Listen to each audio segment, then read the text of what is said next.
News express live में आपका स्वागत है। मैं अब्दुल वहाब। दोस्तों, भाजपा शासित मौजूदा केंद्र सरकार ने देश में सिटीजन अमेंडमेंट बिल यानी नागरिकता संशोधन बिल लाया था। इसके खिलाफ देश के लगभग हर शहर में धरने हुए। मजमूई तौर पर ये धरने पूरी तरह से पीसफुल रहे, लेकिन दिल्ली में बीजेपी के कपिल मिश्रा के भड़काऊ भाषण के बाद धरने पर बैठे लोगों के खिलाफ हमले शुरू हुए और देखते ही देखते सारी दिल्ली को आग के हवाले कर दिया गया। इस दंगों में 50 से ज़्यादा लोगों की जानें गई, हज़ारों कारोबार मुतासिर हुए, करोड़ों बल्कि अरबों रुपए का माली नुकसान भी हुआ। दंगों के बाद कई हफ्तों तक नालों से लाशें मिलती रही। इस दंगों में दिल्ली सरकार की चुप्पी, दिल्ली पुलिस का एक तरफा कार्रवाई ने नेशनल लेवल पर ही नहीं बल्कि इंटरनेशनल लेवल पर भी शर्मिंदा कर दिया। दंगों के बाद तो उम्मीद ये थी कि दिल्ली सरकार और दिल्ली पुलिस असली मुजरिमों को गिरफ्तार करती, लेकिन धीरे धीरे कार्रवाइयाँ जिस तरह टर्न लेती गई, मुजरिमों के बजाय पकड़ने के बेकसूरों को ही पकड़ना शुरू कर दिया गया। नागरिकता संशोधन बिल के खिलाफ शाहीन बाग नाम से शुरू इन धरनों की जगहों पर आग लगाने की कोशिश की गई, गोलियां चलाई गई, लेकिन ये धरने पीछे नहीं हटे। इधर केंद्र सरकार ने कोशिश की कि इन धरनों को बंद किया जाए, लेकिन बंद नहीं हुए और इसके बाद शुरू हुआ खूनी खेल, यानी दिल्ली में हुए दंगों ने फिर से 1984 और 2002 के दंगों की याद दिला दी, जहां तकरीबन हर धर्म हर जात के लोगों ने नुकसान उठाया और जनाजे और लाशें उठी तो गरीब और आम नागरिकों के घर से। इन दंगों के बाद 700 से ज़्यादा FIR हुई और दिल्ली पुलिस ने धरपकड़ शुरू कर दी, लेकिन पुलिस कार्रवाइयों को एक तरफा बताते हुए कई सोशल वर्कर्स और स्कॉलर्स ने इसे डेमोक्रेसी के खिलाफ बताया। देश के वरिष्ठ वकील प्रशांत भूषण, जिन्हें सुप्रीम कोर्ट ने हाल ही में सिर्फ ₹1 जुर्माने के एवज छोड़ा है, उन्होंने कहा यह एक साजिश है पुरअमन एक्टिविस्ट्स को फंसाकर इन्वेस्टिगेशन को भटकाने के लिए।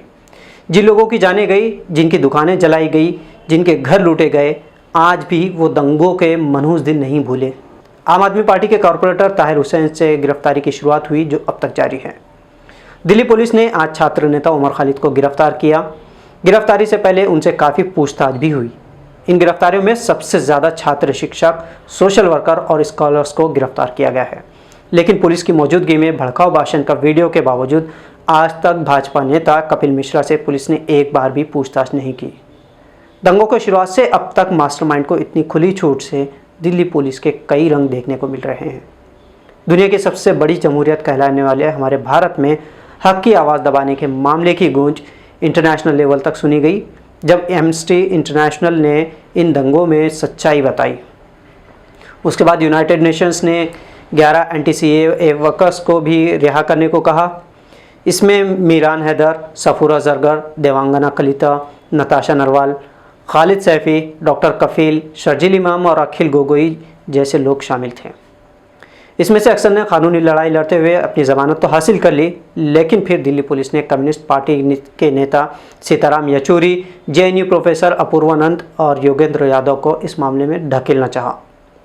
अब आज उमर खालिद की गिरफ्तारी से सवाल ये पैदा होता है कि ये शख्स है कौन। आपको याद होगा कि देश के बड़े यूनिवर्सिटी में से एक जवाहरलाल नेहरू यूनिवर्सिटी में कुछ साल पहले गोदी मीडिया ने भारत के खिलाफ नारे लगाने के एक फेक वीडियोस जारी किए थे। इसमें ख़ास तौर पर जी का नाम सबसे सामने आया। फेक वीडियो को जी ने अपने चैनल पर चलाया, जिसमें कन्हैया कुमार और उमर खालिद जैसे नाम शामिल थे।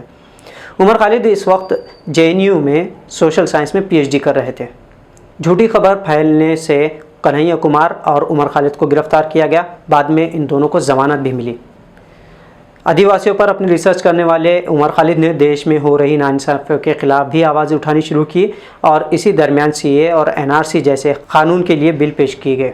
उमर खालिद ये कानून बनने के खिलाफ थे और उन्होंने देश भर में हो रहे धरनों में भी हिस्सा लिया और जागरूकता शुरू की, लेकिन अपनी हर चाल नाकाम नज़र आने पर कुर्सी पर बैठे नेताओं को, सत्ताधारियों को ये रास नहीं आया और दिल्ली में शुरू हुआ दंगों का दौर।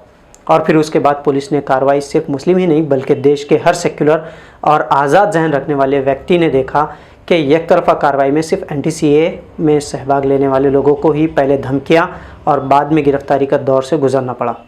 इधर केंद्र सरकार ने प्रधानमंत्री के YouTube अकाउंट के बाद देश के जमहूरियत के मंदिर कहे जाने वाले पार्लियामेंट में सवाल बंद कर दिए हैं और जो लोग आपसे सवाल कर रहे थे उन्हें जेलों में बंद किया जा रहा है, जिससे ये साफ बात हो जाती है कि देश के संविधान की सरासर पामाली है।